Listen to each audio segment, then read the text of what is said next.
Um presente embrulhado em alegria. Entregue do túmulo bem-vindo ao verso da pista. Eu sou seu anfitrião, Vale. Diga-me de onde você está assistindo. Seus comentários dão vida a cada mistério. Tudo começou, como tantas dessas histórias estranhas, com algo aparentemente inofensivo, um pacote, embrulhado com um cuidado incomum. Chegou numa manhã ensolarada de inverno em Styles-on-the-Sea, a propriedade de férias de Sir Reginald Hatherley, magistrado aposentado, e um daqueles ingleses rudes e de rosto ruborizado que acreditavam que o mundo poderia ser consertado com boas maneiras, pontualidade e chá. A casa, empoleirada no penhasco com vista para o cinzento Canal da Mancha, estava recebendo uma modesta reunião de Natal, apenas familiares, e alguns convidados de longa data. O pacote estava endereçado ao próprio Sir Reginald. Seu remetente, no entanto, era um mistério. Sem nome, sem bilhete. Apenas uma etiqueta bem feita, escrita com uma caligrafia elegante e cursiva. Para Sir Reginald Hatherley, para ser aberto na véspera de Natal. Mas a curiosidade humana é algo difícil de conter. E quando Lady Hatherley, de temperamento mais nervoso que o do marido, insistiu que a caligrafia era familiar, o destino daquela pequena caixa quadrada estava selado. Foi aberto imediatamente. Dentro dela havia uma requintada caixa de rapé de prata, antiga e evidentemente valiosa. Na tampa estava gravado o brasão da família Hatherley, e abaixo dele uma única frase em latim: Memento mori. Lembre-se de que você deve morrer. Sir Reginald riu. Uma brincadeira. A ideia de alguém para uma pegadinha de Natal. Que se dane tudo, vou mandar polir e exibir, disse ele. Mas Lady Hatherley empalideceu, pois em meio à alegria daquele momento, algo se agitou, algo frio e vigilante que se insinuou invisível entre eles. Naquela noite, enquanto uma tempestade assolava os penhascos, Sir Reginald Hatherley foi encontrado morto em seu escritório, a caixa de rapé tombada sobre o tapete ao seu lado. A porta estava trancada por dentro. Pela manhã, a notícia da tragédia já havia se espalhado pela vila vizinha, de Little Doveton. O inspetor Graves da polícia local, um homem robusto e bondoso, porém de pouca imaginação, já havia formado sua opinião. Insuficiência cardíaca, causada por choque. Ou talvez uma convulsão, disse ele secamente. Nenhum sinal de distúrbio. A chave ainda estava na fechadura, mas a voz trêmula de Lady Hatherley interrompeu. Não foi natural. Alguém queria lhe fazer mal. Tenho certeza disso. Foi nesse momento delicado que um homem pequeno e elegante, com um bigode exuberante e olhos que não deixavam escapar nada, foi conduzido à sala de estar. Sr. Hercule Poirot, anunciou o mordomo. Poirot inclinou a cabeça com a precisão de um cortesão. Estou ao seu dispor, senhora. Um acontecimento trágico, mas... Seu olhar desviou-se para a caixa de rapé de prata que repousava inocentemente sobre a lareira. Talvez não sem motivo. Ele fez uma pausa e acrescentou suavemente. Disseram-me que Sir Reginald recebeu um presente. Pode-se até dizer um aviso. A sala de estar, com suas altas janelas embaçadas pela névoa marítima e o tic-tac de um relógio de parede que de repente pareceu se tornar impertinente, recebeu Poirot como se o estivesse esperando. Ele fez uma pequena reverência a Lady Hatherley e, com um olhar que captava a temperatura de cada alma presente, pediu, com sua cortesia característica, que todos que estivessem na casa na noite anterior se reunissem ali. Ninguém desobedeceu. O luto ainda não havia se transformado em dignidade, e a obediência transmitia uma sensação de segurança. Chegaram em grupos de 2 ou 3, o tapete absorvendo seus passos. Lady Hatherley sentou-se junto à lareira, as mãos delicadas entrelaçadas. Ao seu lado estava sua enteada, a senhorita Clara Hatherley. Cerca de 23 anos, de traços marcantes, com olhos escuros que tudo avaliavam e confiavam em pouca coisa. No fundo da sala, esparramado com uma tranquilidade inoportuna, estava o Sr. Lionel Frayne, hóspede de Sir Reginald desde os tempos do clube, com uma inquietação de jogador, bonito de uma forma que parecia ter visto espelhos. A Sra. Dorothea Pond, viúva do vigário e prima de Lady Hatterley, tricotava sem um padrão aparente sua pequena cabeça, semelhante à de um passarinho, erguendo-se de tempos em tempos, como se cada nome fosse um ponto que não pudesse ser perdido. O Sr. Felix Anstruder, secretário de Sir Reginald, um jovem de pele clara com óculos que acentuavam sua solenidade, permanecia perto da estante como se ela pudesse lhe dar uma espinha dorsal. O mordomo, Burgess, estava discretamente perto da porta. A governanta, Sra. Stokes, pairava como uma sombra prática, que lá estava o Dr. Kersey, recém-chegado, com um hálito frio de iodo ao redor e uma expressão que desejava ser gentil, mas que, em vez disso, era competente. Merci, disse Poirot quando todos se acomodaram. Ele se posicionou onde os rostos de todos se alinhavam como um leque à sua frente. Madame, disse ele a Lady Hatterley, a senhora mencionou uma familiaridade, a caligrafia no rótulo, não é? A senhora nos dirá por que isso a incomodou. Lady Hatterley levou o lenço aos lábios. Não posso ter certeza. Mas quando o vi, um pensamento horrível me ocorreu. Anos atrás, antes do meu casamento, houve um pequeno escândalo sobre o brasão da família ter sido reproduzido em algumas correspondências. Pensei nisso imediatamente. É uma tolice. Nada, senhora, é tolice quando as pequenas agulhas da mente picam. Prut. Não desprezaremos a picada. Ele deixou seu olhar vagar até a lareira. A caixa de rapé de prata havia sido recuperada do escritório e colocada ali pelo inspetor Graves, que permanecia firmemente à parte, desconfortável por ser transformado em espectador. Quem sugeriu abrir o pacote antes do horário marcado? Reginald, disse Lady Hatterley. Ele sempre detestou o que chamava de bobagens teatrais. Sua voz falhou. Ela se controlou. Ele riu e abriu a boca. Clara ergueu o olhar com um tom seco. Ele gostava de parecer imune ao drama alheio. Era a casa dele, observou o Sr. Frayne com indiferença. E o Natal dele? Parece agora que outra pessoa tinha um programa para a noite. Burgess, com uma tosse cautelosa, anunciou que o chá havia sido mandado embora, já que ninguém o queria. Sr. Poirot, posso dizer que o pacote chegou pelo correio matinal entregue pelo jovem Hawkins. Assinei o recebimento. Levei-o diretamente para a sala de estar, onde Sir Reginald estava lendo. Ele o colocou sob a lâmpada e disse que o abriria quando os jovens acordassem, se me permite. Os jovens, sendo a senhorita Hatterley e... Poirot olhou em volta. Sr. Alec, disse a Sra. Stokes. Um silêncio se fez ao ouvir o nome. Filho de Sir Reginald, ele chegou mais tarde. Seus olhos se desviaram, incerta se havia infringido alguma regra. A boca de Clara se contraiu. Meu irmão veio de Londres de repente. Ele e meu pai tinham discordado. Ela parou. Nada a ver com isso, acrescentou rápido demais. Poirot inclinou a cabeça gravemente. Ainda não sabemos o que fazer com isto, senhorita. Seremos metódicos. O pacote chega. À noite haverá um jantar. Bom, depois do jantar, a que hora Sir Reginald se retira para seu escritório?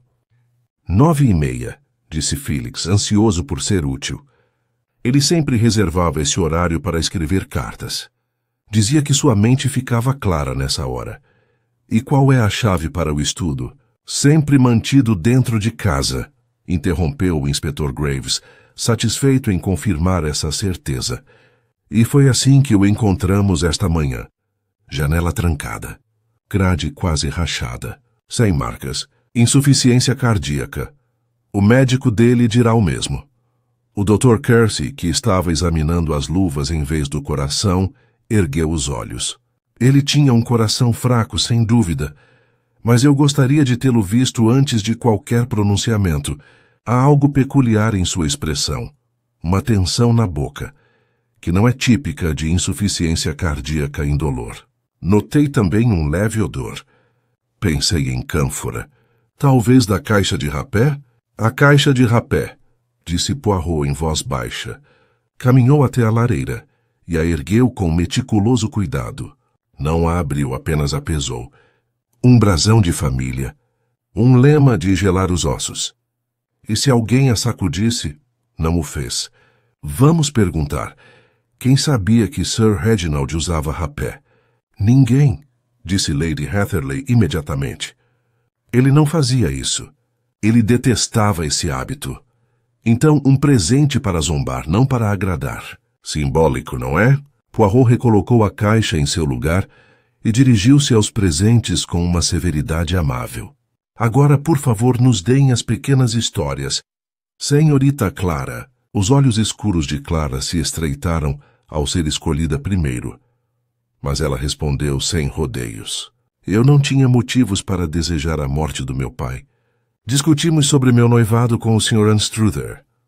Um rubor subiu-lhe às bochechas e logo se dissipou sob sua compostura.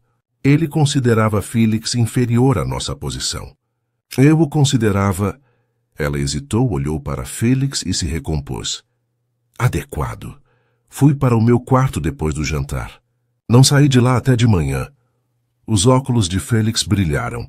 Sir Reginald foi firme, mas não indelicado. Disse que reconsideraria depois do Natal. Trabalhei na biblioteca ontem à noite até às 10h30. Depois fui para a cama. Não ouvi nada. Lionel? Perguntou Lady Hatherley, com uma voz cautelosa carregada de antipatia. O Sr. Frayne sorriu com os dentes de um homem que preferia mesas de cartas a sermões. Juntei-me a Sir Reginald para um copo na sala de fumantes depois do jantar. Conversamos sobre os velhos tempos. Às 9h30, ele se desculpou para ir cuidar das cartas. Fui para a sala de bilhar. Joguei 1 ou 2 partidas sozinho. Não tenho álibi, se é isso que você quer ouvir. Você é franco, disse Poirot. Eu não tenho sorte, disse Frayne com leveza. A Sra. Pond estalou as agulhas. Levei uma infusão para o meu quarto e li Santo Agostinho. Dormi mal. O mar estava barulhento. Burgess, a Sra. Stokes? Burgess inclinou a cabeça. Tranquei as portas às 10, senhor, como de costume neste tempo. Passei pelo escritório às 10 menos um quarto e ouvi Sir Reginald se mexendo. Escrevendo, eu diria. Existe aquele som característico. Não o perturbei. As mãos da Sra. Stokes roçavam a borda do avental. Eu estava na sala de destilação, Sr. Poirot, preparando um remédio para Lady Hatherley. Passei pelo corredor perto do escritório às 10h05. Tudo tranquilo. Depois subi. Poirot escutou com a cabeça ligeiramente inclinada para um lado, como se cada relato fosse uma nota musical e ele avaliasse a harmonia entre elas. Estamos organizados, murmurou. Cada um em seu lugar. Sem ruídos, sem brigas. O mar afoga o que é desarrumado. E, no entanto, seus olhos voltaram para a caixa de rapé. O presente, que é um aviso, já chegou, e alguém escolheu colocá-lo nas mãos dos mortos. O inspetor Graves endireitou-se. O senhor quer dizer veneno? Não havia copo nem xícara. E se for veneno, como o sujeito conseguiu sair de um quarto trancado? Poirot não respondeu de imediato. Em vez disso, olhou para Lady Hatherley. Madame, quando a senhora viu seu marido depois, fez um pequeno gesto. Algo lhe chamou a atenção? Algo fora do lugar? Ela estremeceu. Só o anel dele. Ele o tinha tirado. Ele nunca tirava. Que anel? Perguntou Clara surpresa. Minha querida, o anel de sinete. Ele o tirava às vezes quando escrevia cartas longas. Incomodava-o. Mas ontem à noite...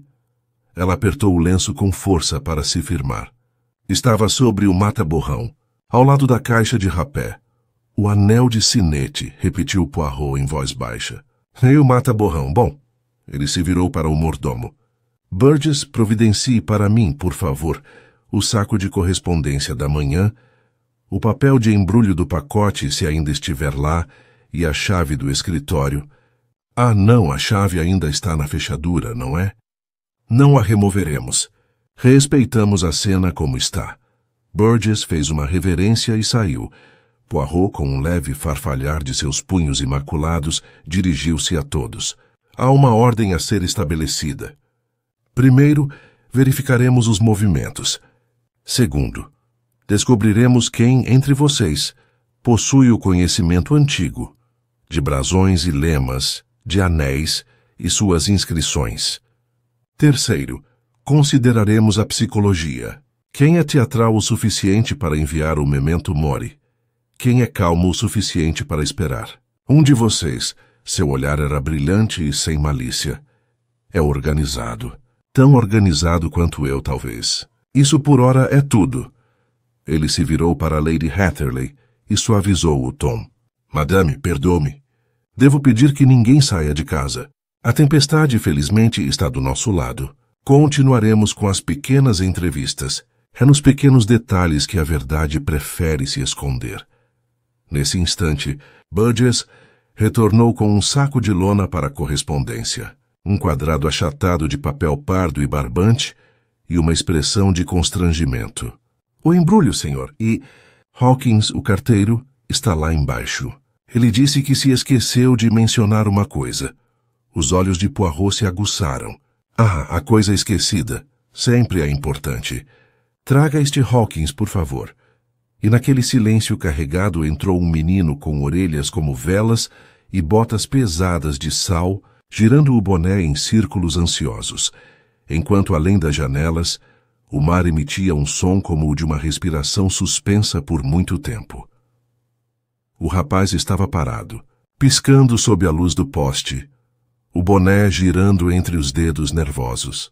Poirot o observou com gentileza, mas com aquele leve ar de precisão que fazia até os inocentes sentirem que tinham algo a confessar. Bem, meu pequeno, disse ele suavemente, você se lembrou de algo, não é? Conte-nos tudo, exatamente como foi. Não tenha pressa. A verdade prefere passos lentos. Hawkins engoliu em seco. Foi só que, quando eu trouxe o pacote ontem de manhã, senhor, bati na porta, e o mordomo, o Sr. Burgess, assinou o recebimento. Mas eu juraria que... Ele hesitou, lançando um olhar de desculpas para Burgess. Eu juraria que outro deles tinha vindo à porta pouco antes. Disse algo sobre estar esperando um pacote. As sobrancelhas de Poirot se ergueram. Ah, e quem era esse outro, meu bom Hawkins? O menino mudou o peso de um pé para o outro, pensativo. Um cavalheiro alto, cabelo loiro, usava óculos. Eu já o tinha visto por aí antes, descendo para a vila com a senhorita Hatherley. Todos os olhares se voltaram para Felix Anstruder. A palidez do secretário aumentou. Talvez eu tenha dito algo parecido, admitiu ele rapidamente. Sir Reginald estava esperando várias cartas importantes, e eu havia sido instruído a ficar atento a elas. Poirot inclinou a cabeça. Bien sûr. E você não pegou o pacote pessoalmente? Não, claro que não. Burgess já estava lá. Burgess confirmou, calmo, mas ofendido. Exatamente, senhor. O Sr. Anstruder saiu imediatamente após falar. Eu mesmo levei o pacote para Sir Reginald. Poirot assentiu lentamente, com uma expressão indecifrável. Dispensou o rapaz com uma pequena moeda que lhe foi entregue na palma da mão e um elogio à sua memória. Quando a porta se fechou, deixou o silêncio se instalar e então falou com delicada precisão. Vejam, meus amigos, até um menino com as botas cheias de lama pode notar um detalhe que os outros ignoram. Este pequeno pacote, ele passa por duas mãos antes de chegar à do morto. Ele já é uma corrente. E uma corrente, se um elo estiver quebrado, se rompe. Lady Hatherley estremeceu levemente. O tom de Poirot, apesar de sua suavidade, carregava uma inevitabilidade silenciosa que causava arrepios. Você quer dizer, ela hesitou, que um daqueles links... Não quero dizer nada ainda, mas sou um apreciador de simetria, e já existe nesta história a desordem que me incomoda. Ele atravessou a sala novamente, parou junto à lareira e examinou o papel pardo. Seus dedos pairaram, traçando linhas invisíveis. Inspector Graves, observe aqui no canto. O papel está dobrado 2 vezes, uma para o pacote e outra depois de desembrulhado. Mas veja, este rasgo não está limpo.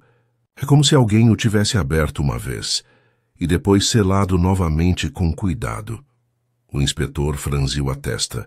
Você acha que alguém adulterou o objeto antes de entregá-lo ao falecido? Acho, meu caro, que a caixa de rapé fez 2 viagens. Uma talvez inocente, a outra nem tanto. Clara falou com firmeza.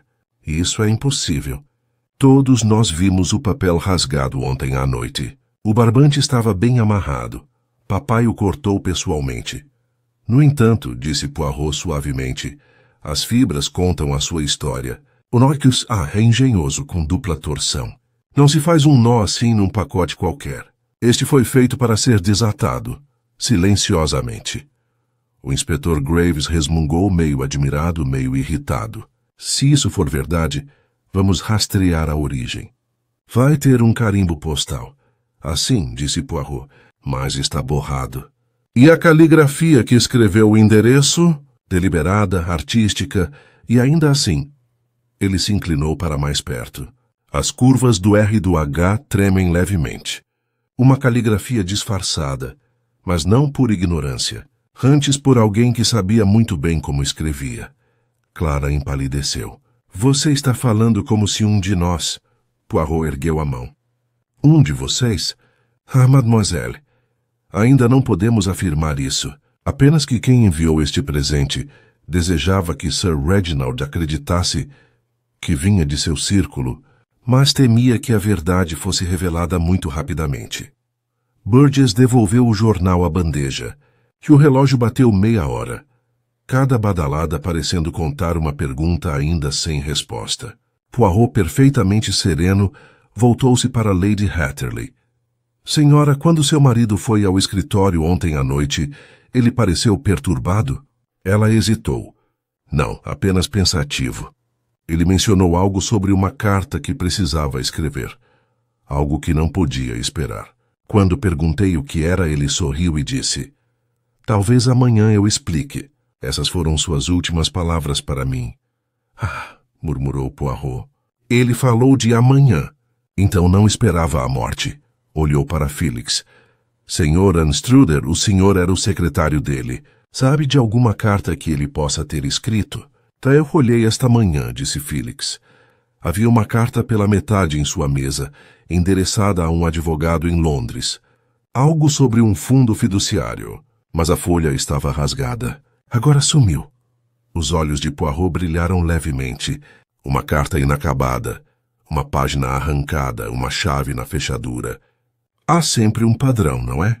Ele começou a andar de um lado para o outro, cada passo tão calculado quanto sua fala. Vamos considerar. Chega um presente, talvez já adulterado. O dono da casa morre sozinho atrás de uma porta trancada. E sobre a escrivaninha, o fragmento que faltava de uma carta que ele não terminou. O que isso nos diz? Que a morte foi planejada para parecer repentina. Repentina demais, para que a mente pudesse organizar seus assuntos. Uma morte conveniente para alguém que desejava que seus assuntos permanecessem desorganizados. O inspetor Graves rabiscou anotações. Então você acha que foi assassinato? Mas como? Não há sinal de que alguém tenha entrado. Ah, mas dizer que ninguém entrou não significa dizer que ninguém tocou. O olhar de Poirot voltou-se mais uma vez para a caixa de rapé de prata. Um homem não usa rapé se não gosta. Mas ele poderia abrir uma caixa dessas por curiosidade, não é? Talvez para ler uma inscrição dentro. Talvez para examinar o acabamento. E se houvesse algo preparado lá dentro? Que simples, que elegante! Lady Hatterley soltou um grito fraco. Clara atravessou o corredor rapidamente em sua direção, lutando contra a raiva e o medo. Se o senhor se refere a veneno, Monsieur Poirot, essa é uma sugestão monstruosa. Monstruoso sim, mas humano. Ainda não afirmo que seja assim. Mas a pista... Ela me chama. Dr. Kersey, o senhor mencionou um cheiro...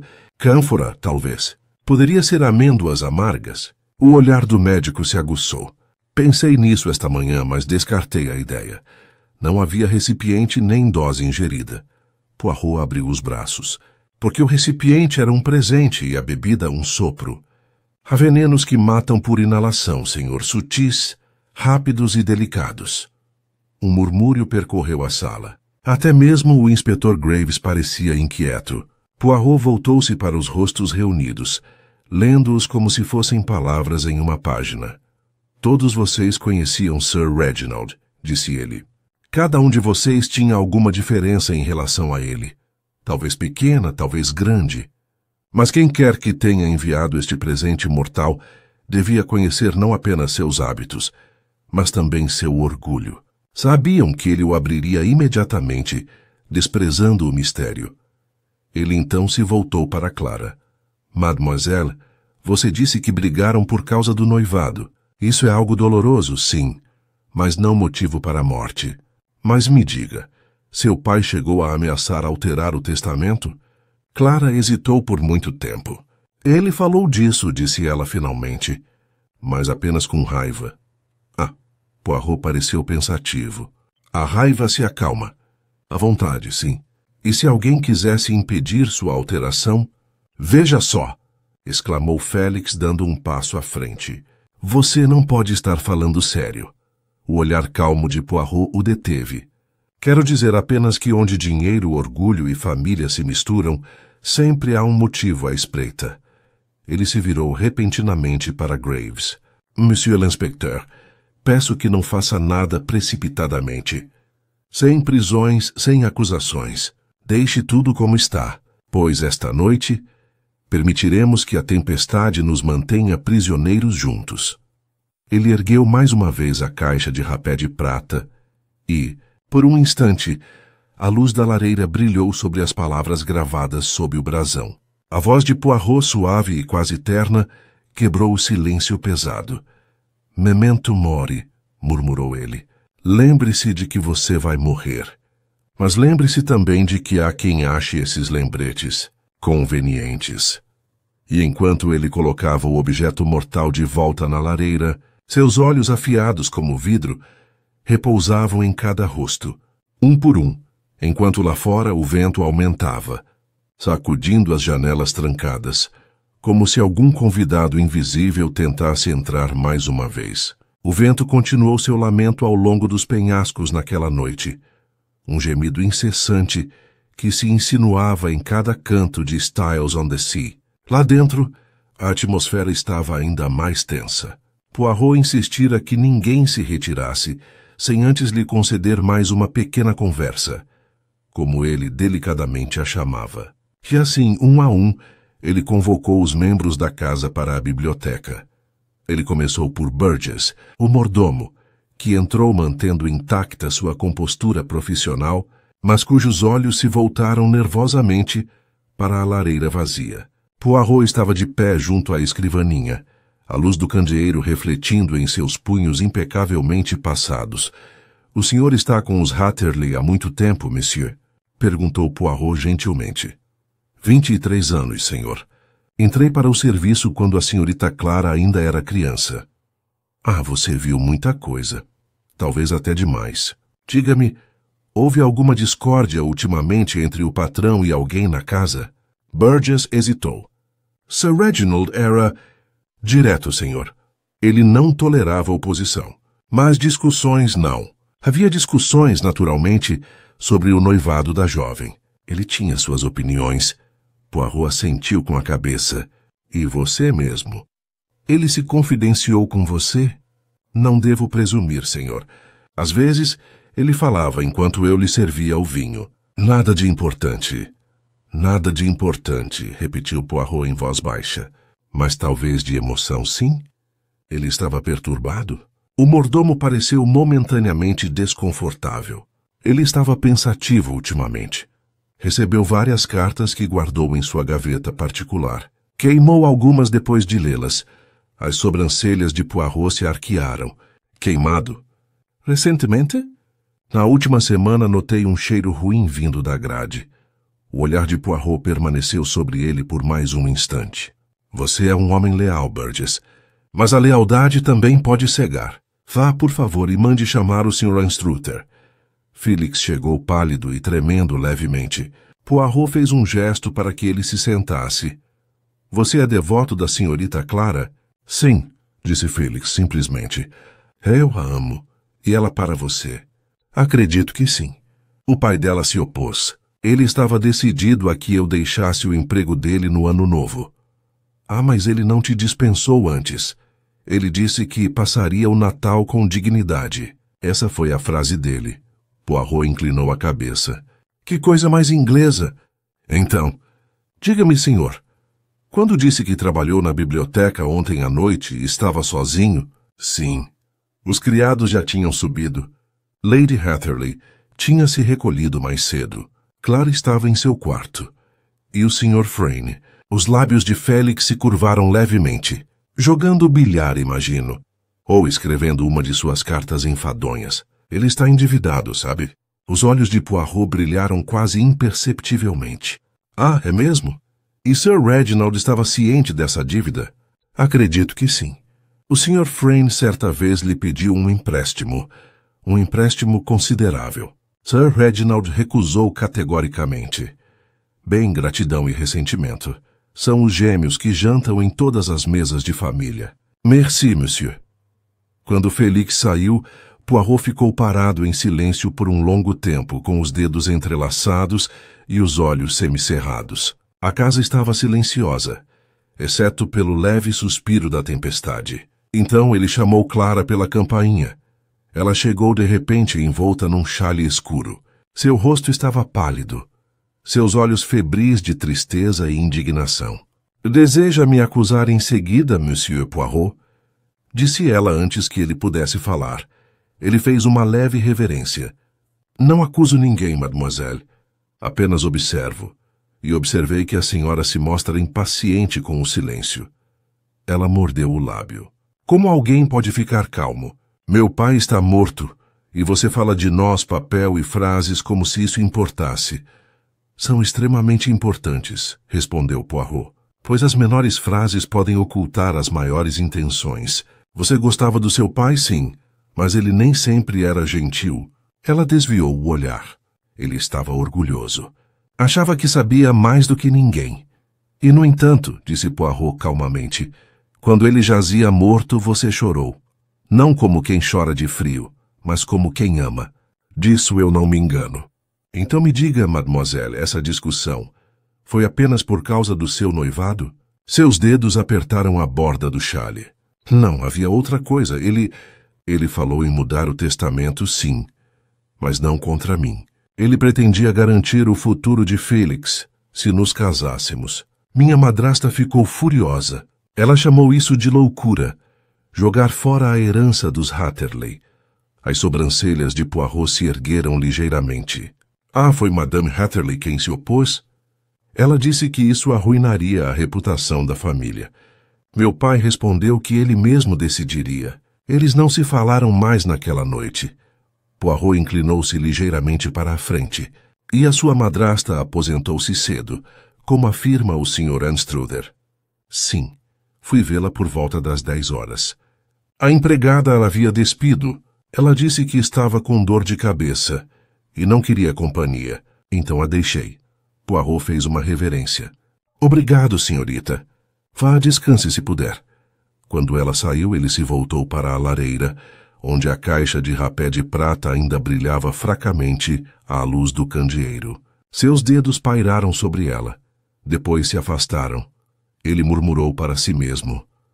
A boa senhora com dor de cabeça, o amante com dívidas, a filha orgulhosa, o criado inteligente, a secretária ambiciosa.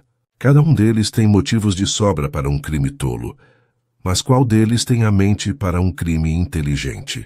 Nesse instante, o inspetor Graves entrou com o rosto contraído em linhas sombrias. Já começamos, senhor. O Dr. Kersey coletou uma amostra do revestimento da caixa de rapé. Algum tipo de resíduo. Ele acha que pode ser cianeto. Ele fará um teste para ter certeza. Poirot assentiu com a cabeça, quase em sinal de aprovação. Eu não duvidava. Um presente para os pulmões oferecido em nome do sentimentalismo. Mas há mais alguma coisa, disse o inspetor. Revistamos o escritório novamente. Encontramos algo escondido atrás de um livro no armário de canto. Isto. Ele entregou a Poirot um pedaço de papel grosseiramente rasgado. O belga o desdobrou cuidadosamente. A caligrafia era inconfundível, firme, deliberada, mas ligeiramente instável perto do final. As palavras eram poucas. Não pode mais permanecer em silêncio. Se a verdade for revelada, Félix deve... A frase terminou abruptamente interrompida no meio. Poirot encarou o papel por um longo momento. Depois o dobrou novamente. Veja bem, meu amigo.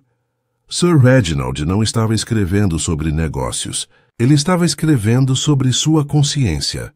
E alguém, temendo essa consciência, o silenciou. Então você acha que Anstruther está envolvido? A expressão de Poirot suavizou-se. Ainda não penso em ninguém. O assassino não é quem grita, mas quem escuta. É sempre quem escuta que teme ser descoberto. Ele olhou para a janela, onde a chuva batia em filetes prateados contra o vidro. Amanhã, murmurou, veremos o que o amanhecer trará. Talvez o mar revele o que levou. Alguma pequena pista que se perdeu na mente do homem. Quando o inspetor se retirou, Poirot permaneceu sozinho. O fogo ardia baixo, projetando sombras longas e sinuosas sobre o tapete. Ele permaneceu sentado, imóvel, com as mãos entrelaçadas, os olhos refletindo as pequenas chamas. Não era a caixa de rapé em que ele estava pensando agora, nem o veneno, nem mesmo a carta rasgada. Era algo muito menor. Um único detalhe trivial que ele notara na postura de Lady Hatterley, quando o pacote foi mencionado pela primeira vez, o movimento rápido e involuntário de sua mão em direção à garganta. Ah, sussurrou para si mesmo. Veremos, madame. Veremos onde reside a culpa. No coração que teme a descoberta ou naquele que teme a lembrança. E com isso, Hercule Poirot apagou a lâmpada e deixou que o murmúrio da tempestade preenchesse o silêncio mais uma vez, uma pulsação constante e rítmica, como o tic-tac de seus próprios pensamentos precisos. A manhã chegou a contragosto, uma luz cinzenta e sombria, filtrando-se através do véu de névoa que se agarrava aos penhascos. Styles-on-the-Sea despertou abatida, como se a própria casa se lembrasse do que a noite reservara. A maré havia virado, triturando pedrinhas contra as rochas como aplausos distantes, para alguma performance cruel. Poirot desceu cedo, impecável como sempre. Seu bigode um pequeno desafio contra o ar úmido. O inspetor Graves o aguardava na sala de café da manhã, chapéu na mão, com a aparência de quem também não havia conseguido dormir. O Dr. Kersey confirma, disse ele sem cerimônia. Vestígios de ácido cianídrico. A caixa de rapé foi envenenada, sem dúvida alguma. Poirot inclinou a cabeça. Então o odor delicado era de fato o sussurro da morte. E, no entanto, ele fez uma pausa, examinando o padrão do tapete, como se as próprias fibras pudessem confessar. Essa morte não deveria ser tão rápida. O cianeto age imediatamente. Quem o usou desejava que a morte parecesse súbita, natural mesmo sendo o contrário. Um paradoxo, tão inglês. Graves franziu a testa. Isso ainda não explica como foi feito. O homem estava sozinho, trancado, ninguém entrou. Poirot olhou para a janela onde a névoa marítima pressionava o vidro. Quando um homem tranca a própria porta, é porque confia no cômodo. Portanto, acredita que o que entra ali é inofensivo. Um presente, talvez. Um amigo. Uma ideia. É sempre o familiar que mata com mais facilidade. Então você acredita que o veneno já estava na caixa de rapé quando ela chegou? Acredito, disse Poirot delicadamente, que o veneno foi colocado lá. Depois chegou. Entre o momento em que foi entregue e o momento em que foi aberto. O inspetor olhou fixamente. Mas isso significaria... Alguém dentro da casa, exatamente, murmurou Poirot. E não apenas alguém na casa, mas alguém que conhecia a natureza do seu conteúdo, que assumiu o risco de a vítima o abrir rapidamente. Há coragem nisso, sim, mas também cálculo. Ele olhou em volta da sala de café da manhã, onde a mesa estava posta com frios e ovos intocados. Burgess se movia silenciosamente, servindo café. Lady Hatherley ainda não havia descido, nem Clara nem os outros. Poirot pegou a xícara da mão do mordomo e o observou atentamente. Burgess, disse ele com suavidade, você é um servo admirável, mas diga-me, onde o pacote foi colocado depois que Sir Reginald o abriu? Na sala de estar, senhor. Sobre a mesa ao lado da cadeira dele. E depois disso? Acho que ficou lá, pelo menos. Mais tarde, Sir Reginald o levou pessoalmente para o escritório. Você o viu fazer isso? Burgess hesitou. Não, senhor. Eu estava cuidando do vinho naquele momento, mas vi que ele havia sumido quando passei novamente pela sala de estar. Os olhos de Poirot se voltaram para o aparador. E você trancou as portas às 10 como antes. Sim, senhor. Bom, isso é tudo. Poirot o dispensou com um aceno de cabeça e, enquanto o mordomo se retirava, murmurou para o inspetor. Ele fala a verdade, mas sem imaginação. Ele viu o que deveria ver. Alguém se certificou disso. Foram interrompidos pelo suave farfalhar de saias quando Lady Hatherley entrou. Seu rosto estava pálido, mais tenso nos cantos do que na noite anterior. Monsieur Poirot, disse ela com a voz frágil, este suplício não pode continuar indefinidamente. Insisto que o senhor livre minha casa de qualquer suspeita. Madame, respondeu Poirot, curvando-se, não libertarei ninguém, nem mesmo a mim mesmo, até saber qual de nós permitiu que a morte passasse despercebida. Ela afundou numa cadeira. Sua compostura uma casca frágil. Já suportei insinuações suficientes. Eu amava meu marido. Ah, sim, disse Poirot gentilmente, mas o amor nem sempre é pacífico, não é? Tem suas tempestades, seus ciúmes. Diga-me, Sir Reginald, chegou a falar com você sobre seu testamento? Um lampejo cruzou sua expressão, rápido e quase imperceptível. Os assuntos dele eram dele. Nunca me intrometi neles. Nunca? Perguntou Poirot em tom suave e persuasivo. Nem mesmo quando ele propôs alterá-los por causa da senhorita Clara. Ela apertou o guardanapo com mais força. Ela te disse isso, não foi? Então você sabe que ela exagera. Meu marido jamais teria feito uma coisa dessas sem me consultar. Ah, disse Poirot. Então você foi consultado? Ela hesitou por um instante a mais do que o necessário. Eu só quis dizer que teria sido. Poirot a encarou com aquela calma serena e irritante que parecia envolver suas palavras em silêncio. A senhora é extremamente precisa no que teria sido, mas a precisão é inimiga da dor. Não se pode polir uma mentira como se polia a prata. O arranhão por baixo sempre ficará à mostra. Seus olhos brilharam brevemente, depois perderam o brilho novamente. Você não encontrará em mim o que procura, Monsieur Poirot. Talvez não, disse ele em voz baixa, mas posso encontrar o que procuro, através de você. Ele permitiu que ela se retirasse e, quando ela saiu, voltou-se para o inspetor. Estamos perdendo algo pequeno, mas crucial. Houve movimentação naquele pacote. Alguém o manuseou entre a abertura e a morte de Sir Reginald. Uma pessoa que teve oportunidade, que acreditou estar invisível. Então nós os questionamos novamente, disse Graves com firmeza. Poirot balançou a cabeça. Não, meu amigo. Desta vez nosso observar. Naquela manhã, Poirot pediu que todos se reunissem novamente na sala de estar. A neblina começara a dissipar-se, e finos raios de luz fraca brilhavam na caixa de rapé de prata, que repousava mais uma vez sobre a lareira. Chegaram hesitantes. Clara com os olhos vermelhos, Félix tenso e inquieto, Frame displicente demais, a senhora Pond pálida como a lã que tricotava, e por fim Lady Hatherley, serena mais uma vez, embora suas mãos tremessem levemente enquanto ajustava o punho da camisa. Poirot posicionou-se junto à lareira. Senhoras e senhores, disse ele com grave polidez, esta manhã traz clareza. O médico confirmou que Sir Reginald foi envenenado. Sabemos quando ele morreu. O que precisamos descobrir é que me entregou o presente que trazia a morte.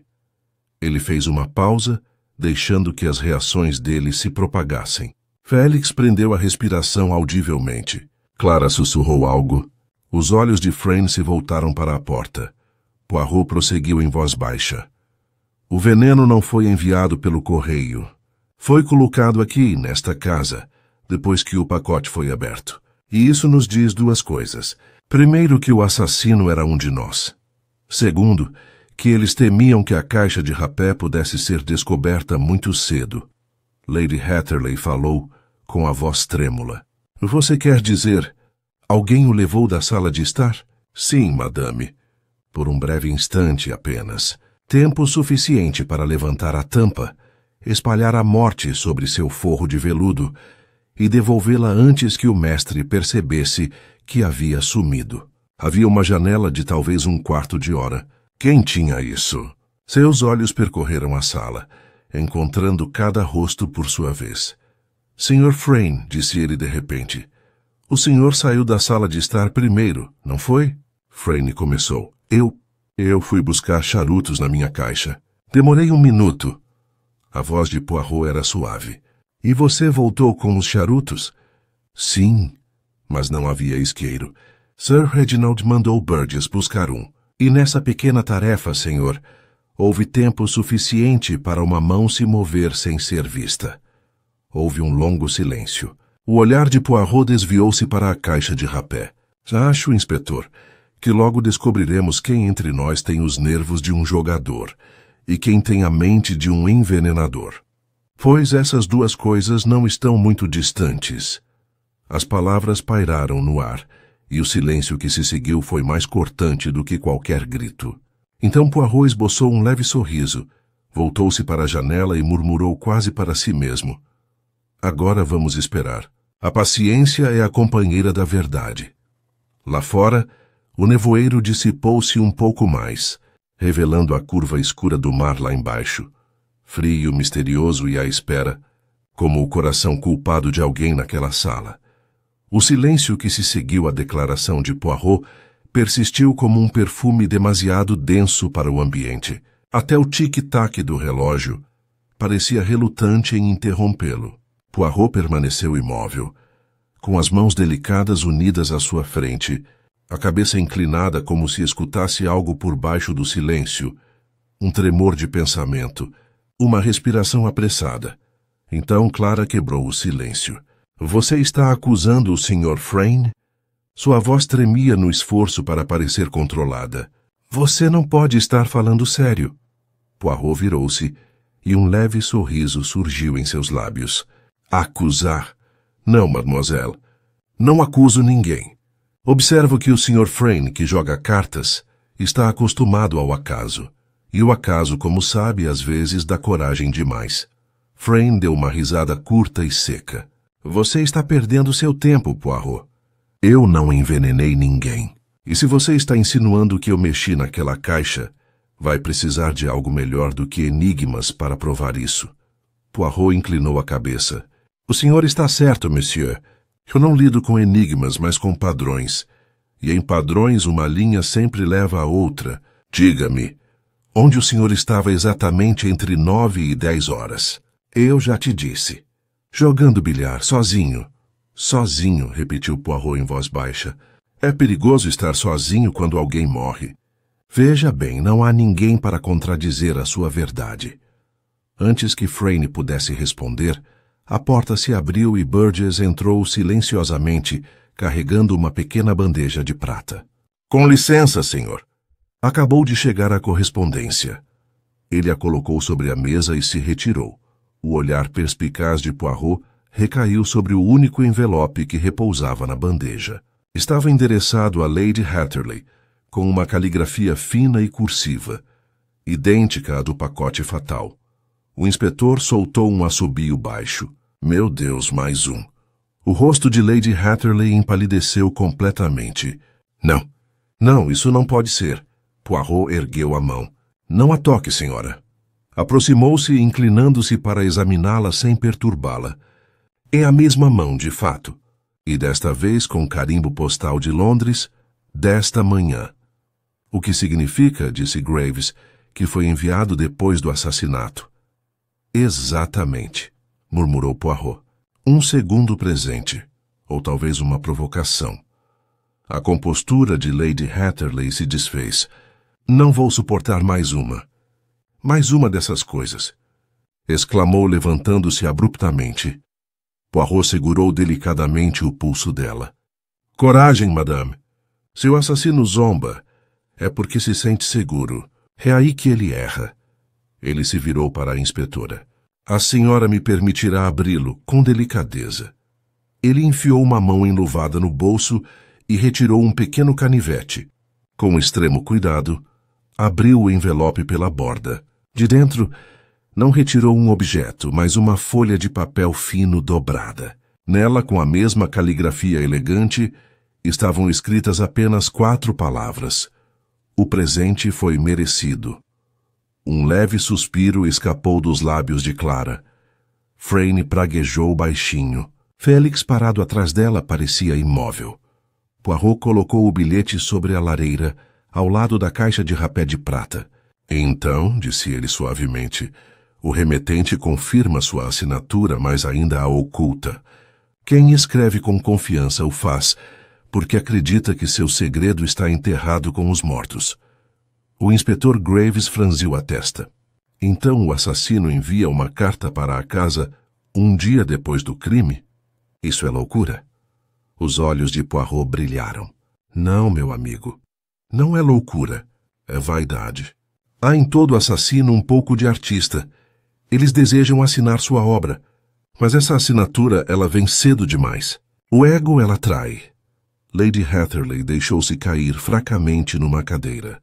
Por que nós? Por que a nossa casa? Poirot a observou pensativamente. Porque, senhora, há uma história aqui. Um pecado talvez não punido, uma dívida não paga. Essas coisas não desaparecem. Elas esperam. Ele então se voltou para Clara. Você disse que seu pai pretendia escrever para seu advogado. Ele falou de verdade e silêncio, não é? É hora de investigarmos qual verdade ele pretendia revelar. Pois acredito, meus amigos, que o segredo de sua morte não está no presente, mas em algo enterrado há 10 anos. Félix se mexeu inquieto. Mas o que poderia ser isso? A vida de Sir Reginald era tão pública quanto tediosa. Ah, disse Poirot com um leve encolher de ombros, é sempre a vida monótona que esconde a sombra profunda. Diga-me, quem era seu amigo, seu confidente, antes de você estar aqui? Lady Hatterley falou baixinho. Havia Henry Bailey, seu sócio no tribunal. Eles serviram juntos na guerra. Henry morreu repentinamente, durante umas férias de caça.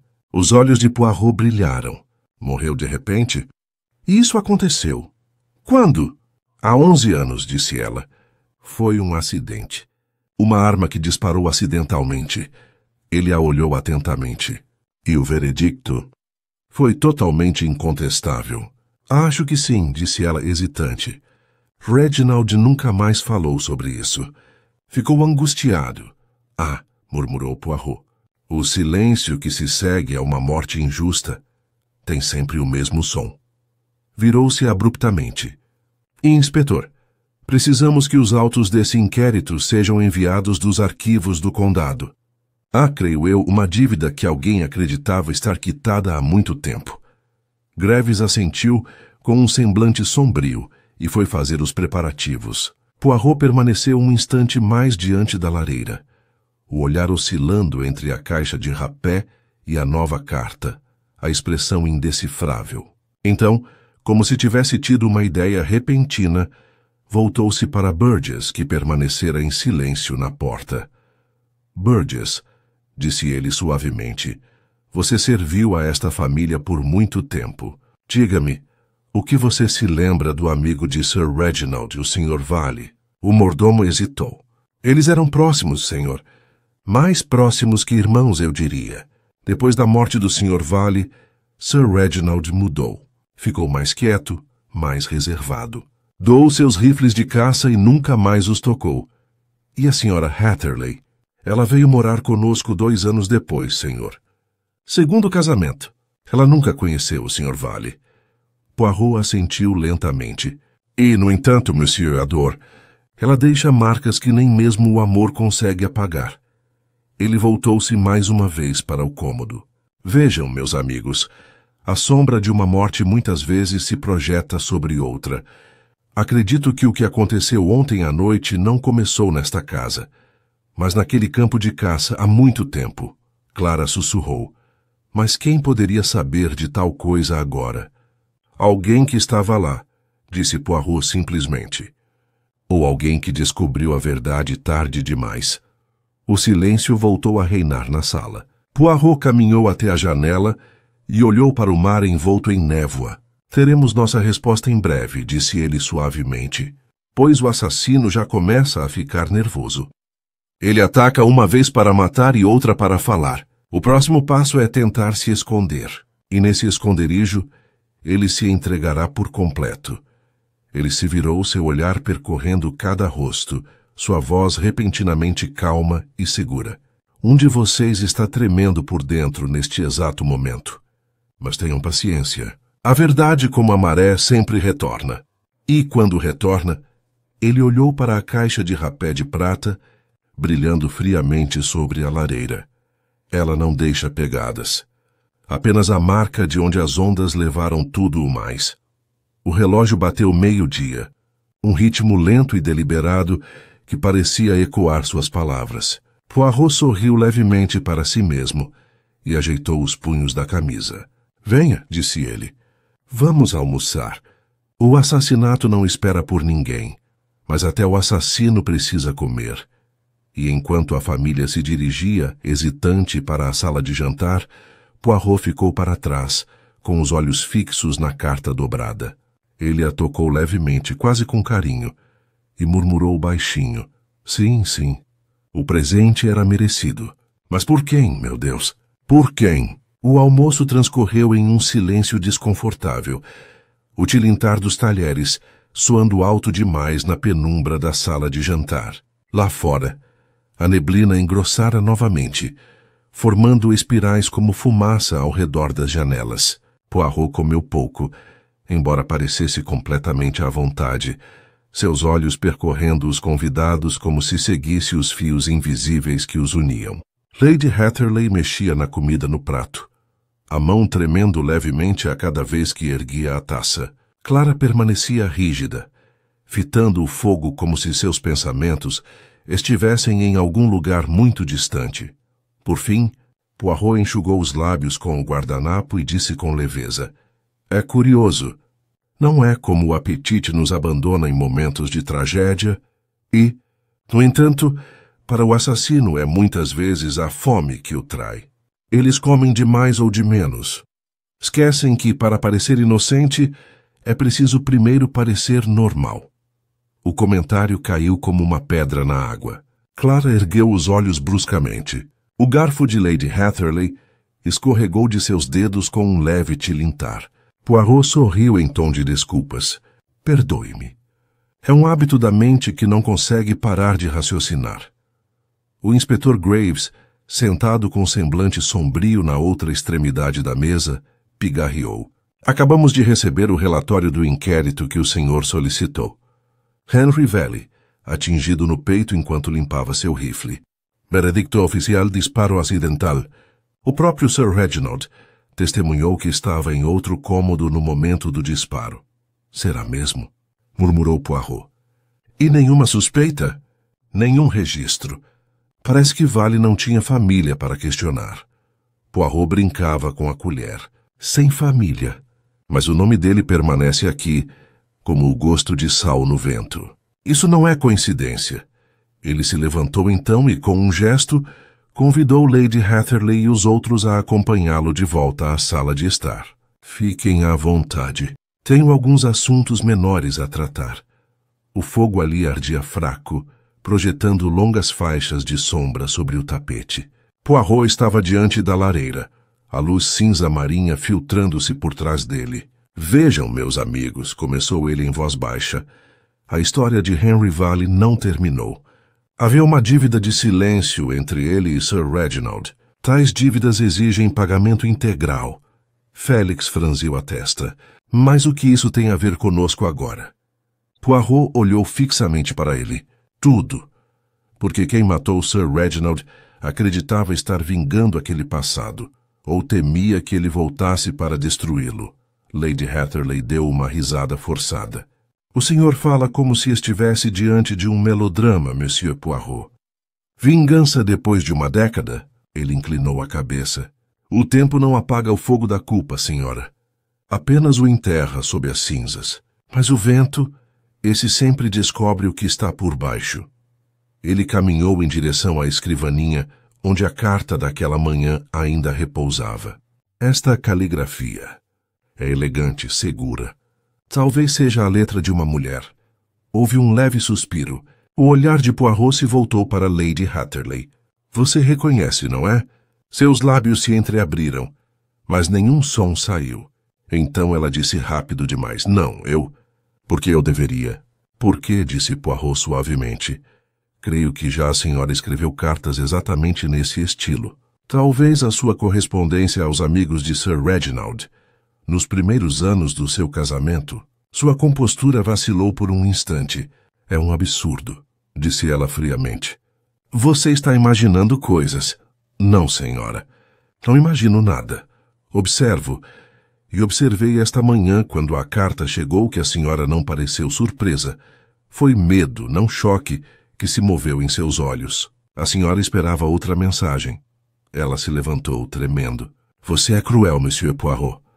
O tom de Poirot suavizou-se imediatamente. Não é crueldade, é sinceridade. Se você não enviou esta carta, alguém quer fazer parecer que sim, e esse é talvez o engano mais perigoso de todos. Ele se afastou dela, dirigindo-se a todos na sala. Há mais uma coisa. A página que falta na última carta de Sir Reginald, Felix deve, escreveu ele. A última palavra foi arrancada. Mas basta, não é? Felix deve o quê? Deve saber? Deve ser informado. Ou deve morrer. O rosto de Felix empalideceu. Você não pode estar falando sério. Quero dizer apenas que Sir Reginald escreveu seu nome com intenção, monsieur. Se para acusar ou absolver ainda não sabemos. Mas considere o seguinte. Ele acabara de abrir um presente misterioso e sinistro, com o brasão de sua família. Talvez isso tenha despertado nele a lembrança daquela outra morte, daquele outro acidente. Talvez ele pretendesse corrigir um erro antigo antes que fosse tarde demais. Os olhos de Poirot brilharam. E alguém não poderia permitir isso. O relógio tocou suavemente. Ninguém disse nada. A mão de Clara procurou instintivamente a de Felix, mas ele a retirou, olhando fixamente para o fogo. Poirot percebeu o movimento e o guardou silenciosamente em sua mente. O inspetor quebrou o silêncio. Há uma coisa que não consigo entender. Como o envenenador poderia ter certeza de que Sir Reginald abriria a caixa de rapé pessoalmente? E se outra pessoa a tivesse tocado primeiro? Poirot esboçou um leve sorriso. Ah, mas essa é a beleza do plano, meu amigo. O assassino o conhecia bem. Conhecia seu orgulho, sua curiosidade. Ele não esperaria até a véspera de Natal como instruído. Abriria imediatamente. Era certo. Ele olhou para Lady Hatherley novamente. Você viu a caixa de rapé depois do jantar? Ela hesitou. Só por um instante. Estava sobre a mesa quando passei. Subi logo depois. Sozinho? Sim. O olhar de Poirot voltou-se para a criada parada perto da porta. A senhora Stokes, que entrara silenciosamente com o chá. E a senhora, madame? Disse que estava na despensa por volta das 10? Sim, senhor. Você não passou pela sala de estar novamente? Seus olhos se moveram nervosamente. Não, senhor, eu acho que não. Poirot aproximou-se. Você pensar não? Ou você se lembra de ter feito isso? As mãos da senhora Stokes torceram o avental. Talvez só por um instante, para ver se o fogo precisava de conserto. E foi então, perguntou Poirot suavemente, que você viu a caixa de rapé aberta sobre a mesa? Ela paralisou. Como você poderia saber disso? O sorriso de Poirot era fraco e triste. Porque a senhora é uma boa criada, madame, mas uma criada organizada. A senhora não deixaria nem mesmo um enfeite fora do lugar. Quando Sir Reginald abriu o presente, deixou a tampa entreaberta. A senhora a fechou, e talvez algo tenha ficado preso aos seus dedos, não é? A mulher soltou um som estrangulado. Não, eu não sabia. Pensei que fosse só esmalte. Lady Hatherley gritou. Você o matou. A senhora Stokes balançou a cabeça freneticamente. Não, minha senhora. Juro pela minha vida. Eu apenas toquei nele. Eu nunca... Poirot ergueu a mão pedindo silêncio. Basta. Não estou acusando. Se havia veneno naquela tampa, você é a vítima, não o autor. Mas seu pequeno gesto me revela algo vital. O assassino contava com essa organização, com os pequenos hábitos alheios. Isso, veja bem, é a mente da ordem pervertida. O inverso da minha. Ele endireitou-se. E agora, inspetor, sabemos o seguinte.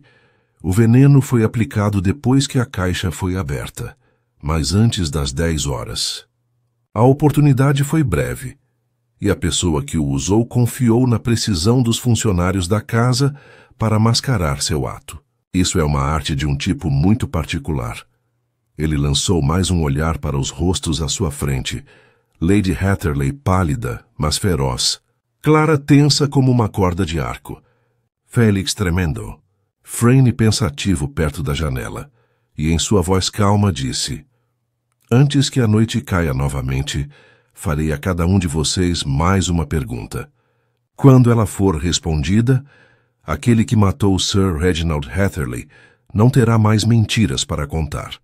Então Poirot olhou para o seu relógio de bolso, fechou-o com um estalo e murmurou quase ternamente: Talvez seja a hora de o presente de Natal do falecido ser devolvido a quem o ofereceu. As lâmpadas foram acesas no início daquela tarde, pois o nevoeiro havia se tornado tão denso que até o mar parecia ter mergulhado no silêncio. O mundo lá fora era um vazio cinzento, e dentro daquele claustro de névoa, a investigação de Poirot avançava como um relógio, precisa sem pressa, mas implacável. Ele havia mandado chamar Clara primeiro. Ela entrou na pequena sala de estar onde ele esperava, sua compostura frágil, mas seus olhos atentos. Poirot fez um gesto cortês para que ela se sentasse. Você tem coragem, mademoiselle. Eu admiro isso. Poucos teriam coragem de enfrentar perguntas tão logo após uma tragédia. Só quero que isto termine, disse ela em voz baixa. Pelo bem do meu pai. Bem, então vamos conversar. Diga-me, quando foi a última vez que você viu a caixa de rapé antes da morte de seu pai? Ela estava sobre a mesa? Sim. Ele a levou para o escritório depois do jantar. Eu a vi lá quando fui dar boa noite. A que horas? Talvez por volta das 9:30. Ele estava escrevendo. E você não notou nada de incomum? Ela hesitou. Ele parecia inquieto, não assustado, mas agitado. Quando falei, ele sobressaltou-se como se tivesse acordado de um sonho. Disse algo estranho. Poirot inclinou-se para a frente. O que foi, mademoiselle? Ele disse: Ninguém pode fugir dos próprios dons. Pensei que ele se referisse ao seu trabalho, ao seu senso de dever. Mas agora... Ela parou de falar com as mãos se contorcendo no colo. Ah, murmurou Poirot, as palavras de um homem que sabe que o acerto de contas se aproxima. Ele fez uma pausa, estudando-a. Você é muito perspicaz, mademoiselle. Observa os humores dos outros com simpatia, mas nem sempre com compreensão. É a maldição daqueles que amam. Clara ergueu o olhar bruscamente. Você acha que eu amava meu pai cegamente demais? Não cegamente. Mas talvez você tenha visto apenas o homem que era seu pai, não o juiz que um dia teve a vida de outros homens em suas mãos. Um homem pode enterrar sua culpa sob a honra, mas seus filhos herdam o tremor dela, como um eco fraco. Ela permaneceu em silêncio, com os olhos fixos no tapete. Poirot levantou-se e abriu a porta para ela. Obrigado, senhorita. A senhora me ajudou muito, embora ainda não perceba como.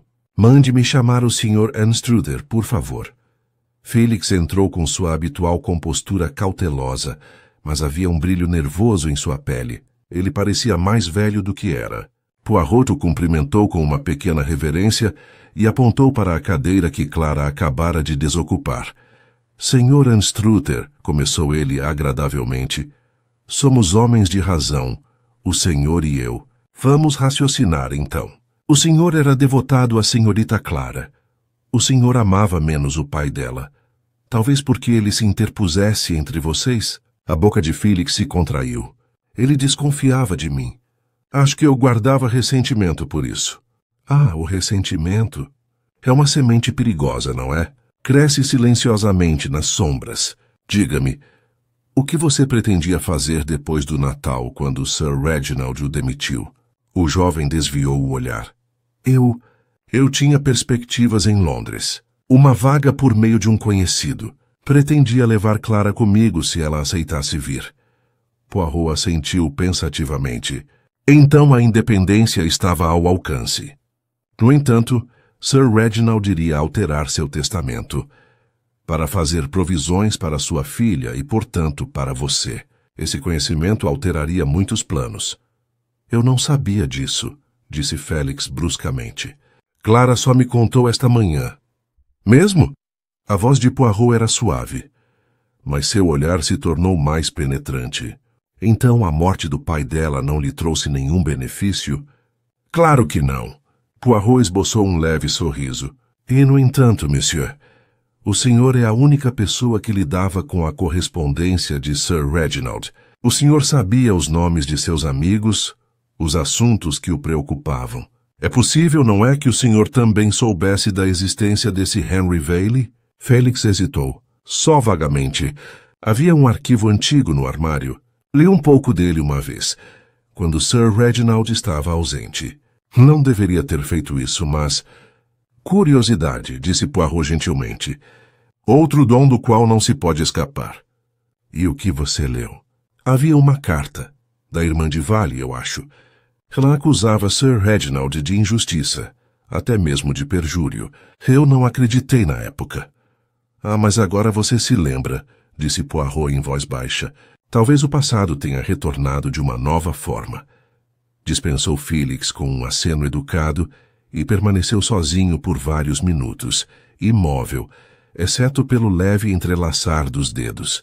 Quando finalmente falou, foi para si mesmo. Uma irmã, uma mulher injustiçada, a caligrafia elegante, segura, uma mão acostumada à sociedade. Será possível? Não é cedo demais para dizer. Ele se levantou e chamou Burgess. O mordomo apareceu quase instantaneamente, discreto como sempre. Sim, senhor. Burgess, peço que me traga todas as cartas que Sir Reginald recebeu na semana anterior à sua morte. Cada pedaço. Eu mesmo as examinarei. Muito bem, senhor. Poirot acrescentou em voz baixa. E Burgess, não mencione isso a Lady Hatterley. O mordomo inclinou a cabeça e retirou-se. Poirot começou a andar de um lado para o outro, o leve rangido do assoalho marcando o ritmo de seus pensamentos. Momentos depois, o inspetor Graves entrou, um pouco ofegante. Rastreamos aquela carta, senhor. A que foi postada esta manhã. Ela foi depositada em uma caixa de correio na vila vizinha Doveton Cross. Ninguém viu o remetente, mas a chefe dos correios disse que a caligrafia parecia familiar. Ela acha que pertence a uma senhora hospedada na estalagem de lá. Poirot ergueu as sobrancelhas. Uma dama? Qual o nome? Assinou o registro como senhorita Vale. Os olhos de Poirot brilharam. Mais naturellement. A irmã retorna para acertar as contas. Ele se virou rapidamente. Senhor inspetor, precisamos ir a essa estalagem imediatamente, mas discretamente. O assassino ainda está à espreita. E se a senhorita Vale for inocente, ela ainda pode estar em perigo. Em meia hora estavam no carro do inspetor, avançando lentamente pela estrada encoberta pela neblina, em direção à vila. O mar era um rugido fraco sob os penhascos, e os faróis cortavam estreitos túneis na névoa. Poirot estava inclinado para a frente, mãos entrelaçadas, os olhos brilhando com cálculo. Ao chegarem à pequena estalagem, um prédio baixo de pedra e era, Poirot pediu para falar com a dona. Uma mulher aflita, envolta em um xale, os conduziu até um quarto modesto no andar de cima. A senhorita Vale não está, disse ela. Saiu depois do almoço e disse que voltaria ao anoitecer. Poirot dirigiu-se à pequena escrivaninha junto à janela. Sobre ela estavam uma caneta tinteiro, uma carta inacabada e uma folha de papel com a mesma caligrafia elegante. Justiça tardia ainda é justiça devida. Eu a terei esta noite, antes que o mar recupere o que é seu. O rosto de Poirot escureceu. Meu Deus, ela pretende agir. Vamos, inspetor, depressa. Voltaremos a Styles-on-the-Sea. O mar não está paciente esta noite. Eles voltaram imediatamente, o vento aumentando à medida que se aproximavam dos penhascos. Quando o carro parou em frente à casa, Poirot saiu para a tempestade que se aproximava, seu casaco esvoaçando ao seu redor. De dentro vieram vozes alteradas, passos apressados. Então Burgess irrompeu pela porta, branco como giz. Senhorita Vale, ela está aqui. Ela entrou à força. Disse que precisava ver Lady Hatterley. O coração de Poirot acelerou. E Lady Hatterley? No escritório, senhor, com ela. Poirot já se movia, sua pequena figura ágil e decisiva. Tarde demais, talvez, murmurou ele. Ou bem a tempo. Veremos qual dádiva o mar reivindicará esta noite. Ele cruzou a soleira do escritório, a porta escancarada diante dele, e o que viu congelou até mesmo sua compostura impecável. Lady Hatterley, parada rígida junto à escrivaninha, e à sua frente uma mulher de preto, o rosto pálido como giz, segurando um pequeno revólver com firmeza na mão trêmula.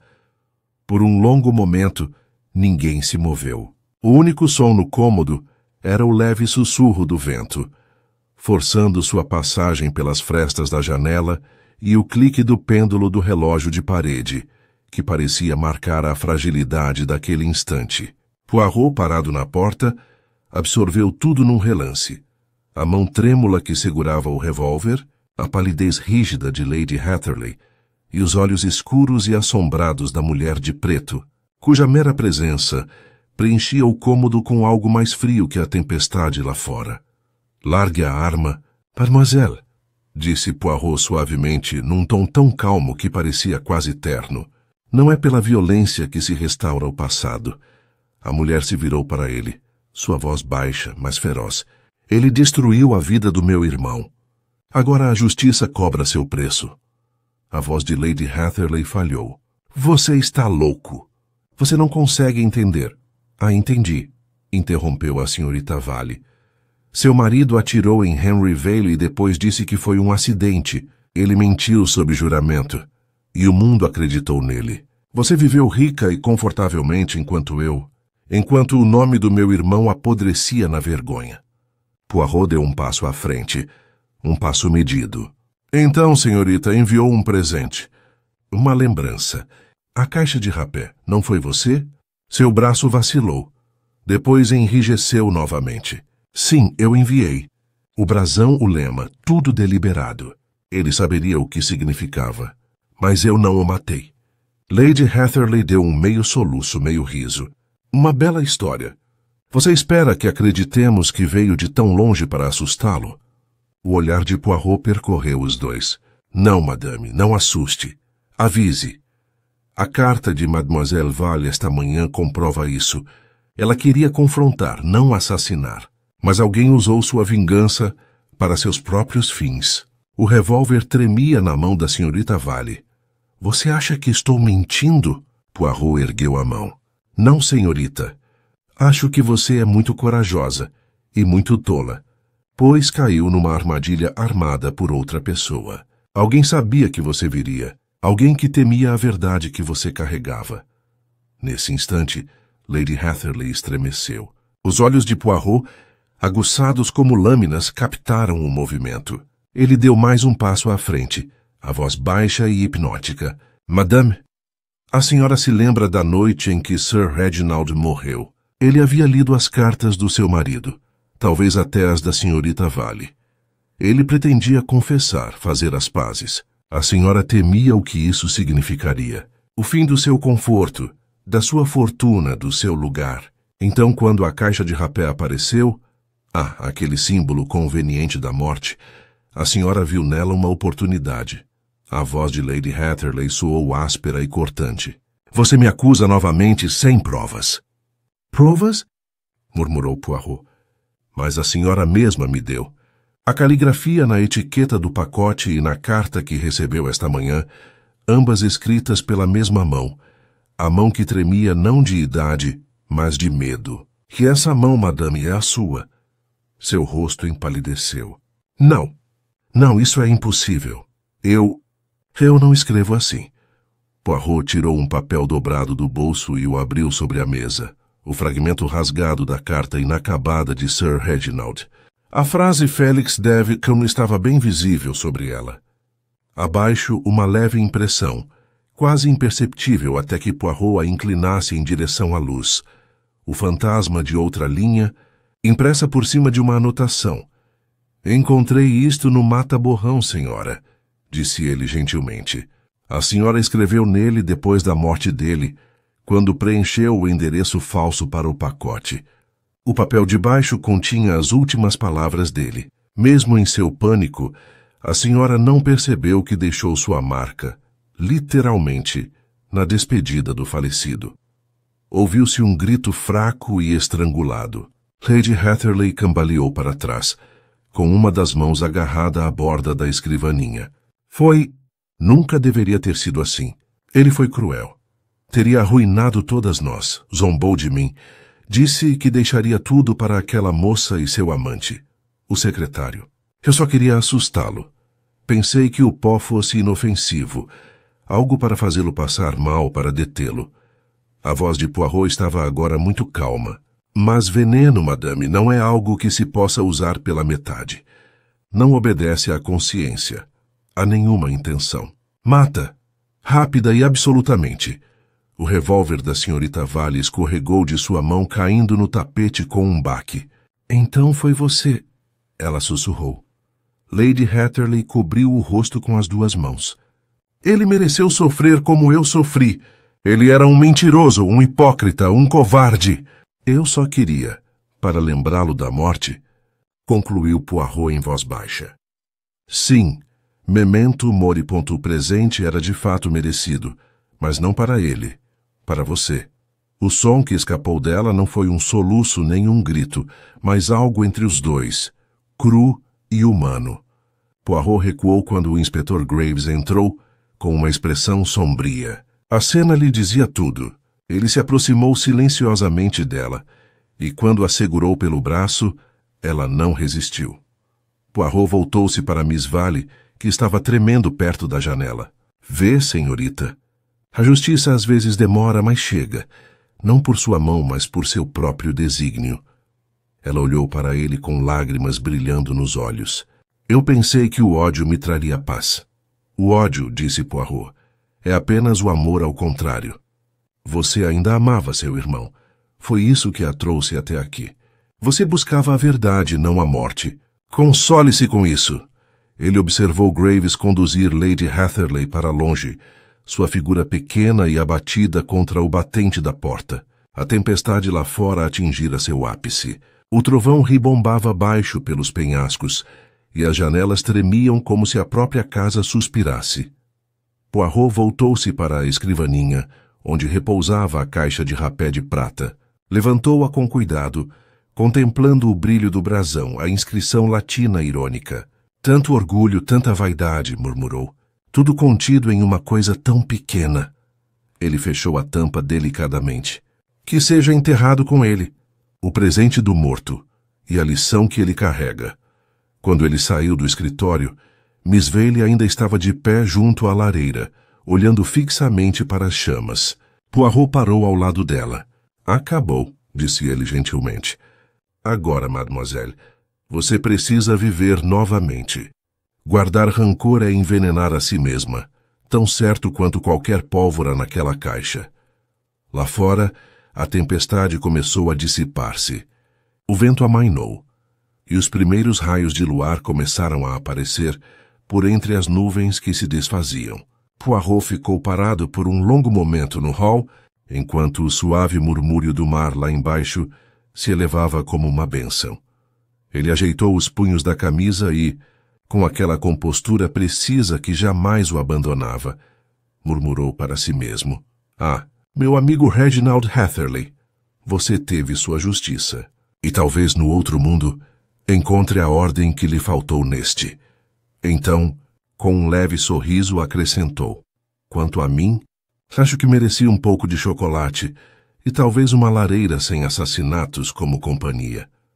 E enquanto ele se afastava pelo longo corredor, o último eco de seus sapatos no piso de parquet foi engolido pelo ritmo constante do mar. Calmo agora, finalmente depois da tempestade. A tempestade havia passado pela manhã. O mar estava calmo novamente, pálido e enganoso, como se nada jamais tivesse perturbado suas profundezas. Um tênue raio de sol penetrava pelas janelas de Styles on the Sea, refletindo nos talheres, que ainda permaneciam intocados sobre o aparador desde a noite anterior. Era o silêncio após a confissão, não exatamente a paz, mas a pausa cansativa que se segue à verdade quando ela finalmente se pronuncia. Poirot estava de pé à mesa do café da manhã, sua pequena figura delineada pela luz. Seu terno cinza estava impecável, como se nenhuma sombra do drama da noite o tivesse afetado. Um leve vapor subia da xícara de chocolate que ele segurava, seu aroma se misturando delicadamente com a brisa salgada que vinha do mar. O inspetor Graves entrou silenciosamente.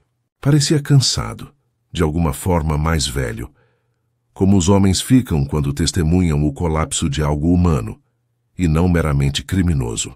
"Ela foi levada para a delegacia", disse ele simplesmente. Lady Hatherley não resistiu. Assinou sua declaração sem questionar. Poirot assentiu com a cabeça. Assim, a dignidade inglesa, ela persiste até mesmo na forca. Graves franziu a testa. "Você acha que o tribunal vai enforcá-la?" A expressão de Poirot suavizou-se. "Não, meu amigo. A lei será misericordiosa. Não foi um assassinato fruto da ganância ou da frieza, mas do medo e do desespero. E o desespero é um veneno tão mortal quanto o cianeto." Ele saboreou seu chocolate delicadamente. "Diga-me, e os outros? Como estão?" "Clara está descansando. O médico receitou algo para ela dormir. O jovem secretário está arrumando as coisas deles. Ele pretende levá-la embora assim que tudo terminar." Poirot esboçou um leve sorriso. "Ah, o amor. Ele sempre sobrevive aos destroços." "E a senhorita Vale?" "Ela ainda está na pousada", disse Graves. "Ela me pediu para avisar que vai embora no trem do meio-dia." "Bem", murmurou Poirot. "Ela também precisa ir embora deste lugar, pois já lhe cobrou demais." Houve uma pausa, durante a qual o inspetor o observou com curiosidade. "Não posso deixar de perguntar, Monsieur Poirot, quando o senhor suspeitou pela primeira vez de Lady Hatherley?" Poirot pousou a xícara e cruzou as mãos cuidadosamente à sua frente. "Desde o momento em que vi seus olhos quando o pacote foi mencionado." "Houve reconhecimento, mas de que tipo?" "Não da caligrafia, como ela alegou, mas da culpa. Os culpados sempre reconhecem seus próprios atos, mesmo quando tentam esquecê-los." Ele caminhou até a janela, contemplando os penhascos. E então havia os detalhes tão pequenos, mas tão precisos. Sua insistência em que a caixa fosse exibida, seu desmaio ao vê-la novamente sobre a lareira, sua ânsia de culpar os outros.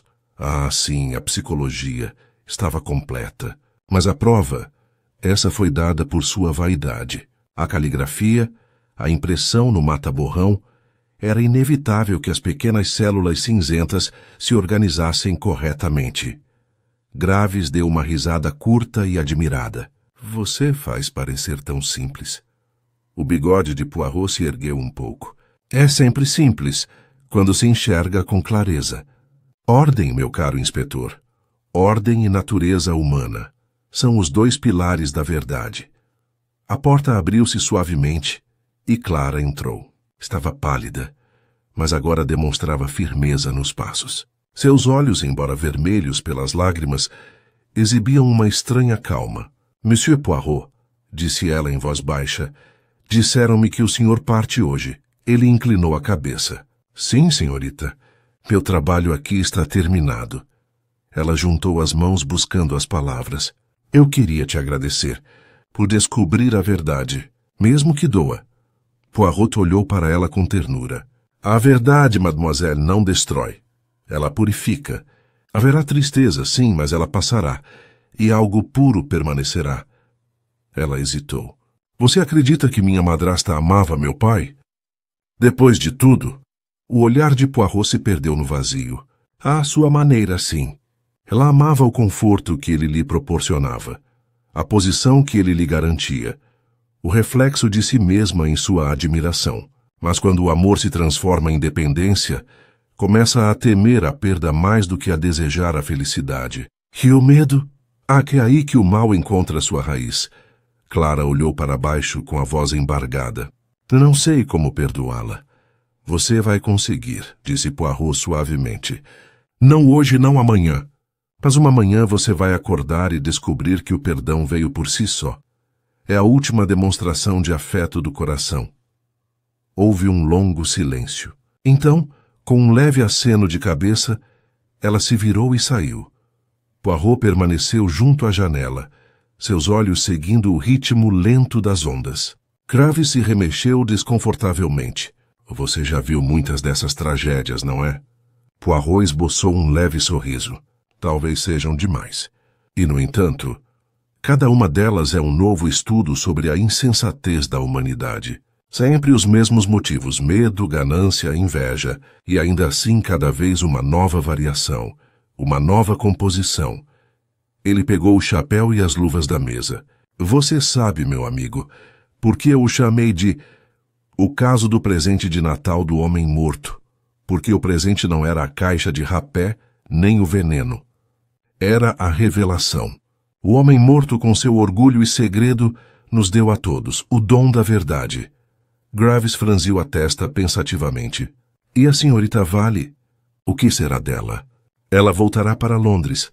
Agora ela tem a honra do irmão, embora a um preço terrível. Acho que ela viverá em paz. Talvez até encontre a tranquilidade. A alma, quando carrega a vingança por muito tempo, se cansa e reaprende a ser gentil. Ele caminhou até a porta, parando na soleira. E você, meu amigo, lembre-se disso. Da próxima vez que se deparar com um caso que pareça simples, cuidado. A simplicidade é a máscara sob a qual os corações humanos escondem seus planos mais sombrios. Graves deu um sorriso torto.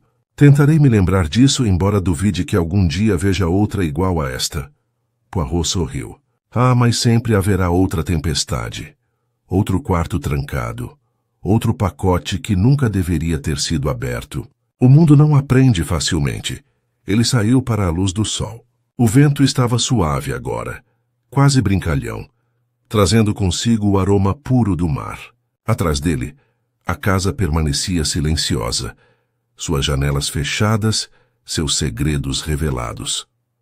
Poirot olhou mais uma vez para o horizonte. É curioso, murmurou ele, como o mar esquece tão depressa o que levou. Mas o homem, ele nunca esquece. Ele apenas finge. Ele seguiu pelo caminho em direção ao carro que o esperava. Ao entrar e ligar o motor, permitiu-se um pequeno sorriso reflexivo. Bem, disse para ninguém em particular, meus neurônios merecem descansar. Talvez em Londres haja paz, ordem e uma xícara de chocolate quente que não seja interrompida por um assassinato. O carro serpenteava lentamente pela estrada do penhasco e, ao desaparecer na distância, as ondas quebravam mais uma vez contra as rochas lá embaixo. Calmas imparciais eternas. E em algum lugar, talvez naquele ritmo tranquilo, o espírito de Sir Reginald Hatherley encontrou a ordem, que tanto lhe escapara em vida.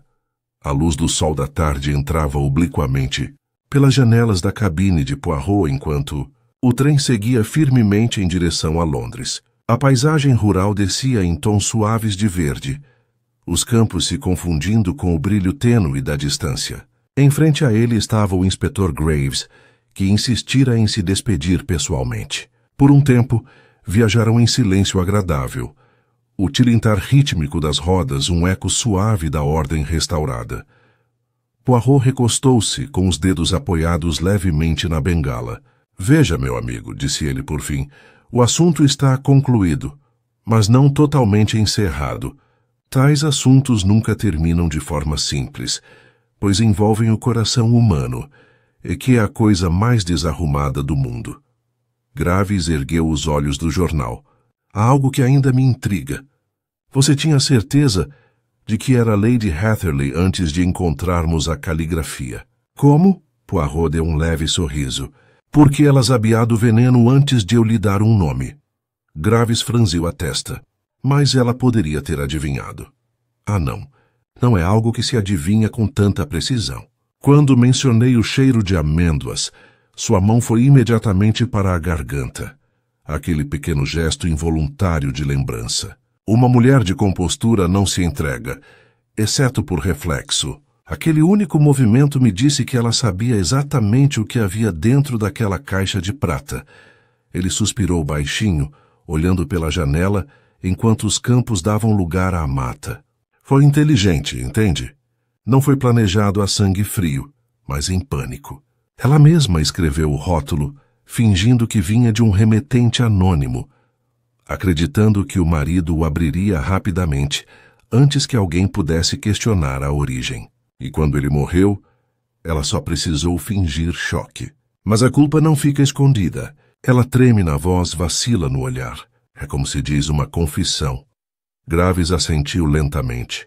Mesmo assim, não consigo deixar de sentir pena dela. Eu também acho, disse Poirot suavemente. Ela não era má, apenas fraca. O mundo pensa no crime como força, como astúcia ou cálculo. Mas muitas vezes é a fraqueza que mata. Fraqueza e medo. Ele tirou do bolso a página rasgada da última carta de Sir Reginald, agora lacrada dentro de um pequeno envelope. Isto, creio eu, irá para Mademoiselle Clara em devido tempo. Termina, como você se lembra, com as palavras Félix deve... Examinei o papel cuidadosamente. Ainda restam tênues vestígios da linha seguinte. Dizia, Félix precisa se casar com Clara. É a única coisa boa que posso fazer antes de morrer. Graves pareceu surpreso.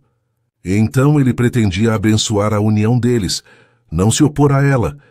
Exatamente, disse Poirot em voz baixa. E essa é a tragédia. Se ela tivesse esperado mais uma hora, Lady Hatherley teria sabido que não tinha nada a temer. Mas o medo cega mais rápido do que o veneno mata. Ele recostou-se novamente, cruzando as mãos. Aprendi, meu amigo, que a verdade raramente é cruel. São os homens que a transformam em crueldade. Sir Reginald era um homem de bom senso, mas pouca misericórdia. Sua esposa, uma mulher orgulhosa e impaciente. Entre naturezas tão diferentes, a tragédia é inevitável. Lá fora o céu começava a clarear com a promessa do anoitecer. Poirot o contemplou com uma satisfação silenciosa. E a senhorita Vale, ela também se recuperará. Seus olhos já começam a perder o fogo da vingança. Ela descobrirá, creio eu, que a paz não vem da punição, mas da compreensão. Na morte de seu irmão e na confissão de Lady Hatherley, ela encontrou ambas. Graves deu um assobio baixo. Você faz parecer quase poético. O bigode de Poirot se contraiu para cima. Ah, mas a vida, meu amigo, é sempre uma espécie de poema. Até mesmo no assassinato. Cada ato, cada palavra tem seu ritmo, seu padrão. Basta ouvir para perceber. Por um tempo, ficaram sentados em silêncio. O trem cruzou um viaduto em alta velocidade. A paisagem rural desaparecendo no brilho prateado de um rio lá embaixo. Poirot observou-o passar, a luz do sol refletindo na água em um brilho fugaz. Quando ele falou novamente, foi em voz baixa, quase para si mesmo. Há sempre um momento anterior. A pausa em que uma pessoa decide se vai cometer o mal ou se vai recuar. Essa única batida do coração define tudo o que se segue. Lady Hatherley perdeu esse momento. Sir Reginald perdeu seus anos por orgulho. Miss Vale quase perdeu a alma por vingança. É uma lição para todos nós. Ele sorriu levemente. É por isso que eu, Hercule Poirot, cultivo a ordem da mente e do coração. É a minha salvaguarda. Sem ela, o caos entra, e o caos, meu amigo, é a semente do crime. Graves dobrou o jornal e se levantou quando o trem começou a diminuir a velocidade. Estamos quase chegando. Imagino que você queira descansar um pouco. Descansar. Poirot deu de ombros delicadamente. Talvez, embora me tenham dito que há uma excelente pastelaria na Baker Street. Um homem tem de se permitir alguns prazeres, não é? O inspetor deu uma risadinha. E quanto ao seu próximo caso? Os olhos de Poirot brilharam maliciosamente. Ah, quem pode dizer? O crime é como a maré, sempre retorna. Mas até lá, vou desfrutar do meu chocolate, da minha simetria e da deliciosa ilusão de que o mundo, por uma vez, está em ordem. O trem chegou à estação com um chiado de vapor. Poirot levantou-se, ajeitou os punhos da camisa e pegou sua pequena mala. Ao descer na plataforma, o ruído e a agitação de Londres o envolveram. A tagarelice das vozes, o eco das rodas, o ritmo incessante da vida recomeçando. Ele parou apenas uma vez, olhando para trás, em direção à paisagem rural, que já se desvanecia atrás de um véu de distância. Adeus, Styles on the Sea, murmurou. Você me deu a morte. O engano e a prova de que até mesmo um presente envenenado pode ensinar os vivos a viver. Então, ele sorriu. Aquele sorriso pequeno e preciso de um homem que havia perscrutado os recônditos mais obscuros do coração humano e encontrado, em meio à sua desordem, o tênue vislumbre de compreensão. E enquanto se afastava pela multidão, com passos firmes e calculados, o grande detetive desapareceu mais uma vez no pulsar de Londres, deixando para trás apenas o sussurro de sua reflexão final, levado fracamente pelo trem que partia. Os maiores mistérios não são de assassinato, mas de amor, de medo e do frágil equilíbrio entre eles. E isso, meu amigo, sempre manterá Hercule Poirot ocupado.